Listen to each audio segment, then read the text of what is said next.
Prediction of precipitation, आया precipitates बनेंगे दो सॉल्यूशनों को मिलाने पर या नहीं बनेंगे, इस बात का तयन कैसे करते हैं न्यूमेरिकल्स में सीखेंगे।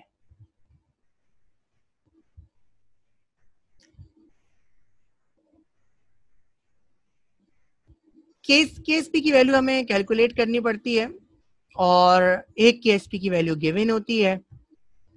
याद रखिएगा कि केएसपी कैलकुलेटेड आयोनिक प्रोडक्ट भी कहलाती है। तो इन न्यूमेरिकल के अंदर खास बात ये होगी कि एक केएसपी की वैल्यू आपको गिवन होगी और कुछ इन्फॉर्मेशन होगी जिसकी मदद से आप एक केएसपी की वैल्यू कैलकुलेट करेंगे।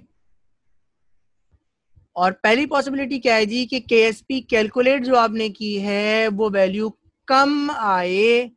तो अगर वैल्यू छोटी आती है, आपकी कैलकुलेट की हुई वैल्यू छोटी आती है, तो प्रेसिपिटेशन नहीं होगी। ये डाउनवर्ड एरो असल में प्रेसिपिटेट्स का होता है, तो इसलिए आप कंफ्यूज ये होइएगा। ये डाउनवर्ड एरो का मतलब है प्रेसिपिटेशन का होना। और प्रेसिपिटेशन किस सूरत में होगी? जब केएसपी कैलकुलेटेड यानी आपकी कैलकुलेट की हुई केएसपी की वैल्यू दी हुई केएसपी से बड़ी होगी। तो सिंपल सा आपने एक बात याद रखनी है जी कि अगर आप जो केएसपी कैलकुलेट करेंगे, जिसको आप आयोनिक प्रोडक्ट भी कहते हैं, तो आपकी कैलकुलेट की हुई केएसपी की वैल्यू अगर बड़ी आती है तो प्रेसिपिटेशन होगी, अगर बराबर या छोटी आती है तो फिर प्रेसिपिटेशन नहीं होगी। तो सवाल आपके सामने है और ये लिखा है जी, should silver chloride precipitate from a solution. आपसे पूछ रहे हैं जी कि सिल्वर क्लोराइड प्रेसिपिटेट आउट होगा या क्या सिल्वर क्लोराइड के प्रेसिपिटेट बनेंगे। लिखा हुआ जी, प्रिपेयर्ड बाय मिक्सिंग। दो सोल्यूशन है जिसको मिक्स करने के बारे में आपसे कह रहे हैं। 400 ml 0.1 मोलर सोडियम क्लोराइड, ये पहला सोल्यूशन है।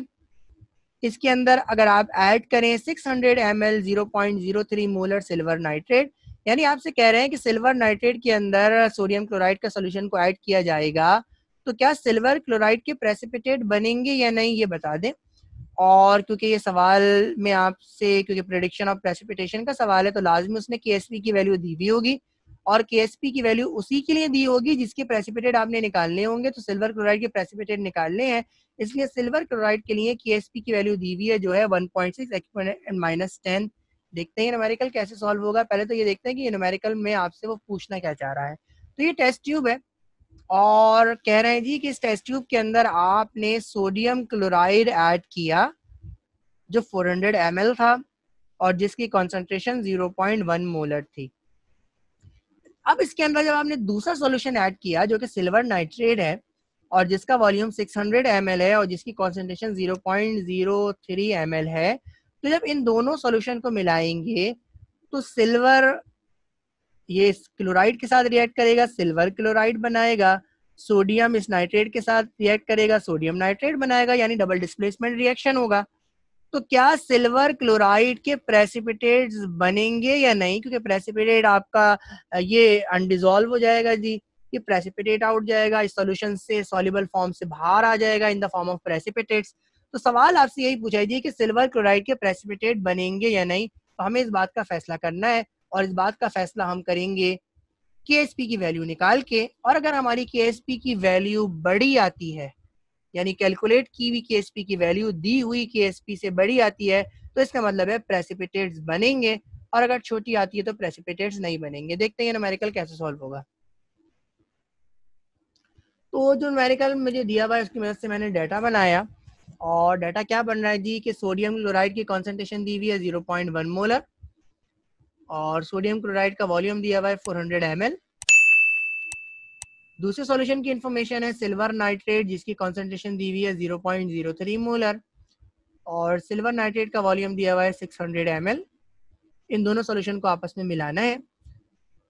सिल्वर क्लोराइड की केएसपी दी हुई है और यह है 1.6 एक्सपोनेंट -10 जो आखिर में कंपैरिजन के लिए इस्तेमाल होगी।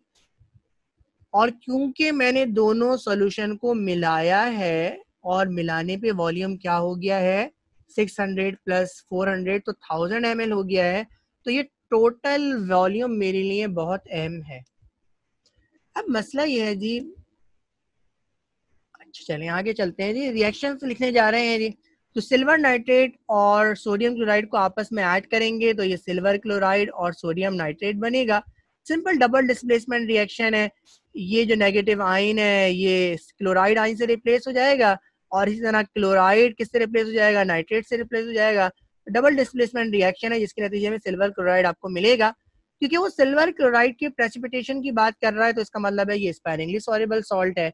और स्पेरिंगली सॉल्युबल सॉल्ट की जो एक्सप्रेशन होती है वो किस तरफ लिखा जाता है, उसका रिएक्शन रिवर्सिबल लिखा जाता है और आयनिक फॉर्म में लिखा जाता है। तो मैंने सिल्वर क्लोराइड को आयनिक फॉर्म में डिसोसिएट करके दिखाया। अब मैं इसके लिए KSP की एक्सप्रेशन लिख रहा हूँ। तो KSP किसके बराबर होता है, प्रोडक्ट ऑफ आइंस के बराबर होता है। तो इन दोनों की कॉन्सेंट्रेशन को मैंने प्रोडक्ट की फॉर्म में लिख दिया। अब मेरा पहला काम क्या है जी, अब मेरा पहला काम ये है जी कि मैं सिल्वर की कॉन्सेंट्रेशन यानी सिल्वर पॉजिटिव आयन की कॉन्सेंट्रेशन निकालने जा रहा हूँ टोटल वॉल्यूम के अंदर। मसला ये है जी कि ये जो आप अगर आप कहें जी कि सिल्वर की कॉन्सेंट्रेशन निकालें और आप कहें जी कि ये 1:1 का रेशो है और कॉन्सेंट्रेशन 0.03 मोलर होगी सिल्वर पॉजिटिव आयन की, तो आप गलत होंगे जी। क्यों? क्योंकि ये जो कॉन्सेंट्रेशन है ये 600 ml के अंदर है। लेकिन जब आपने दोनों सॉल्यूशन को मिक्स कर लिया तो दोनों सॉल्यूशन को मिक्स करने की वजह से वॉल्यूम कितना हो गया, 1000 ml हो गया। और जब वॉल्यूम बढ़ गया तो ये सॉल्यूशन क्या हो गया जी, डाइल्यूट हो गया। डाइल्यूट हो गया इसका मतलब है कि सिल्वर की कॉन्सेंट्रेशन क्या हो गई जी, डिक्रीज हो गई। तो इसका मतलब है इस सवाल के अंदर आपने फाइनल कंडीशन के अंदर यानी बड़े हुए वॉल्यूम के अंदर कॉन्सेंट्रेशन निकालने जानी है जो पहले से क्या आएंगी जी, कम आएंगी। तो सिंपल हमने डाइल्यूशन फार्मूला लगाना है और डाइल्यूशन फार्मूला किस तरह लगता है कि जी इनिशियल कंडीशन और फाइनल कंडीशन को आपस में कंपेयर कर दें। तो ये इनिशियल कंडीशन आपके सामने है जी, ये आपकी इनिशियल कॉन्सेंट्रेशन है और ये आपका इनिशियल वॉल्यूम है यानी दूसरे सॉल्यूशन को मिलाने से पहले। और फाइनल कंडीशन क्या है जी, फाइनल कंडीशन में सिल्वर की कॉन्सेंट्रेशन आपने निकालनी है वो आपने लिखी और फाइनल कंडीशन के अंदर वॉल्यूम कितना है, VT है जिसको आपने पुट करने जाना है। तो इनिशियल कंडीशन ये आपके सामने, ये दोनों वैल्यूज आप पुट करेंगे, दोनों वैल्यू को मल्टीप्लाई करना है। ये कॉन्सेंट्रेशन और वॉल्यूम को आपने मल्टीप्लाई किया और फिर आपने टोटल वॉल्यूम को लिखा। ये यहाँ मल्टीप्लाई हो रहा है, यहाँ के डिवाइड हो जाएगा। आपने सॉल्व किया और सिल्वर पॉजिटिव आयन की जो कॉन्सेंट्रेशन आ रही है वो 0.018 आ रही है, जो आपने देखा जी कि 0.03 से क्या है जी, छोटी है। क्यों? क्योंकि जब वॉल्यूम बढ़ जाएगा तो कॉन्सेंट्रेशन क्या हो जाएगी, कम हो जाएगी, यानी सॉल्यूशन क्या हो जाएगा, डाइल्यूट हो जाएगा।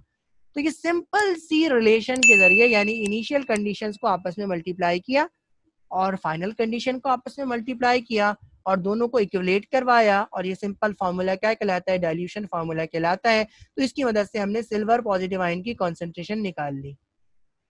बिल्कुल इसी तरह मैं क्लोराइड आयंस की कॉन्सेंट्रेशन निकालने जाऊंगा। तो मैंने लिखा जी finding concentration of chloride ions in total volume और यहाँ पे भी मुझे क्या करना है, इनिशियल और फाइनल कंडीशंस को कंपेयर करवाना है। तो ये फार्मूला मैंने लिखा जो कि डाइल्यूशन फार्मूला है। ये इनिशियल कंडीशंस हैं जी, फिर इनिशियल कंडीशन को मल्टीप्लाई करवाऊंगा और फाइनल कंडीशन को मल्टीप्लाई करवाऊंगा। तो इनिशियल कॉन्सेंट्रेशन सोडियम क्लोराइड की 0.1 मोलर है और इसका वॉल्यूम 400 ml है। अब मुझे क्लोराइड आयंस की कॉन्सेंट्रेशन निकालनी है जबकि वॉल्यूम क्या हो गया, 1000 ml हो गया। ये 1000 यहाँ मल्टीप्लाई हो रहा है, इसको मैं डिवाइड करवाऊंगा। डिवाइड करवाया, सॉल्व किया, मेरे पास जवाब आ रहा है 0.04। तो आपने क्या देखा जी कि ये क्लोराइड आयंस की कॉन्सेंट्रेशन क्या हो गई जी, कम हो गई। क्यों? क्योंकि वॉल्यूम बढ़ गया और वॉल्यूम बढ़ने से सॉल्यूशन क्या हो जाता है, डाइल्यूट हो जाता है। तो अब आपने सिंपल सा फॉर्मूला इस्तेमाल किया और ये फार्मूला क्या कहलाता है, डाइल्यूशन फार्मूला कहलाता है। इनिशियल और फाइनल कंडीशंस को आपस में कंपेयर करवाया और इसकी मदद से सिल्वर पॉजिटिव आयंस की कॉन्सेंट्रेशन को निकाला और क्लोराइड आयंस की कॉन्सेंट्रेशन को निकाला। अब जबकि आपको सिल्वर पॉजिटिव आयंस की कॉन्सेंट्रेशन पता लग गई और क्लोराइड आयंस की कॉन्सेंट्रेशन पता लग गई, अब आप KSP की वैल्यू निकाल सकते हैं। तो आपने KSP के फॉर्मूले को लिखा और सिल्वर पॉजिटिव आयन और Cl नेगेटिव आयंस की कॉन्सेंट्रेशन को आपस में क्या करवा दिया, मल्टीप्लाई करवा दिया और आपके पास जवाब आ रहा है 7.2 एक्सपोनेंट -4। स्टूडेंट न्यूमेरिकल को यहीं पे खत्म कर देते हैं। न्यूमेरिकल अब आपका असल में स्टार्ट हुआ है जी। क्यों? क्योंकि आपसे उसने असल में क्या पूछा था जी कि प्रेसिपिटेट्स बनेंगे या नहीं। तो अब हम इसका फैसला करने जा रहे हैं। तो हमने क्या लिखा जी, प्रेडिक्शन ऑफ प्रेसिपिटेशन, और तयन करने के लिए आप क्या करेंगे जी, वैल्यूज को कंपेयर करवाएंगे। किन दो वैल्यूज को कंपेयर करवाएंगे, एक वो जो वैल्यू आपको गिवन है और ये वो जो वैल्यू आपने कैलकुलेट की है। तो गिवन केएसपी और कैलकुलेटेड केएसपी को आपने क्या करवाना है जी, कंपेयर करवाना है। आपने वैल्यू पुट करने, आपने वैल्यू को कंपेयर करवाया तो आपने लिखा 1.6 एक्सपोनेंट -10, ये दी हुई केएसपी की वैल्यू है, और 7.2 एक्सपोनेंट -4 ये आपकी कैलकुलेट की हुई केएसपी की वैल्यू है। और यहाँ आपको बिल्कुल वाज़ेह है जी कि आपकी कैलकुलेट की हुई केएसपी की वैल्यू उसकी दी हुई केएसपी से बहुत बड़ी है। और आप जानते हैं जी कि अगर आपकी कैलकुलेट की हुई केएसपी की वैल्यू बड़ी आएगी तो प्रेसिपिटेशन होगी। तो इसको आप इस जुमले से लिखेंगे जी, आपने क्या लिखा, सिंस केएसपी कैलकुलेटेड, यानी आयनिक प्रोडक्ट जो आपने कैलकुलेट की है इज ग्रेटर, क्योंकि आपकी कैलकुलेट की हुई वैल्यू बड़ी है, therefore silver chloride will precipitate out. इस बात का ख्याल रखिएगा जी कि अगर आपकी कैलकुलेट की हुई वैल्यू दी हुई केएसपी की वैल्यू के बराबर आती या उससे छोटी आती तो प्रेसिपिटेशन नहीं होती। प्रेसिपिटेशन के लिए लाजमी शर्त है कि आपकी कैलकुलेट की हुई केएसपी की वैल्यू दी हुई केएसपी की वैल्यू से बड़ी आए।